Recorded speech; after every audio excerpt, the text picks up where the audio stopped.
¿Cómo están, apreciados jóvenes? Continuamos con nuestra materia de historia y geografía en relación al tema independencia del Paraguay. Cabe señalar y cabe recordar que en la clase anterior estuvimos analizando los antecedentes de la independencia de las naciones americanas. Estuvimos asimismo observando las grandes influencias europeas.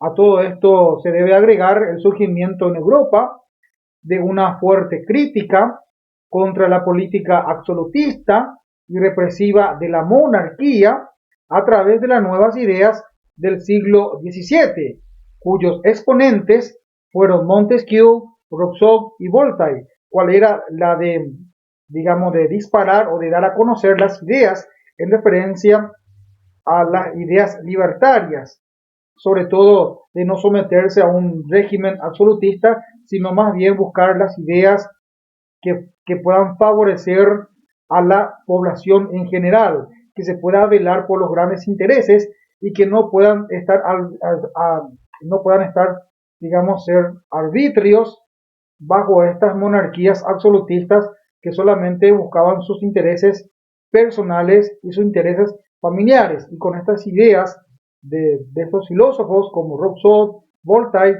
significaría un gran avance, que lo que las autoridades deberían preocuparse más por los intereses generales, o sea, intereses de las poblaciones.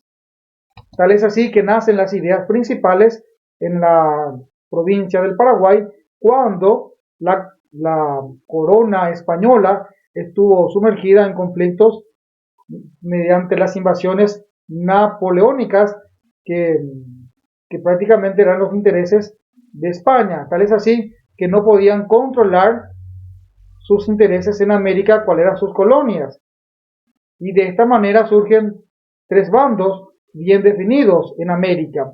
Los españolistas, partidarios de que el Paraguay siga bajo el dominio español, por un lado, y por el otro lado, los porteñistas, adeptos de la anexión con Buenos Aires, o sea, que pertenezca a la Junta de Buenos Aires. Y por el tercer lado, o en el tercer bando, o en el tercer ámbito, los nacionalistas partidarios de una patria libre e independiente. O sea, que surgieron tres bandos. Por un lado, los que sí aceptaban nuevamente cuando España consiguiera, digamos, regularizar los conflictos o controlar ese conflicto contra las invasiones napoleónicas, depender nuevamente de las autoridades españolas. Y había el otro grupo, que eran los porteñistas, que querían anexar la provincia de Asunción o del Paraguay a la Junta de Buenos Aires. Y por el otro lado estaban los nacionalistas, que no querían depender bajo ningún gobierno exterior que no sea más que los propios paraguayos. O sea, no aceptaban pertenecer a la Junta de Buenos Aires, no aceptaban más a las autoridades de la corona española, ni tampoco cualquier autoridad de cualquier otro gobierno o cualquier otro imperio, sino que ellos querían, los nacionalistas, gobernarse a sí mismos, buscar una propia autoridad que sea de la del Paraguay. Vamos a analizar entonces los periodos de gobiernos con sus diferentes formas, con sus diferentes estructuras. Primero, desde el año 1811 hasta 1844, la revolución que se conoce normalmente del 14 y 15 de mayo del año 1811 marca una era, marca un inicio de una nueva etapa en la etapa de la historia del Paraguay, del país.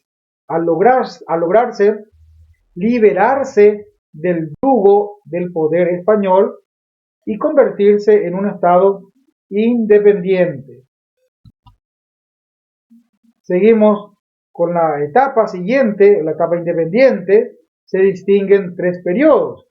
El primer periodo abarca desde el año 1811 a 1844. Se adoptaron diferentes tipos de gobiernos con estructuras pluripersonal, o compleja y unipersonal o simple. Entre las primeras figuran las juntas gubernativas, y los consulados.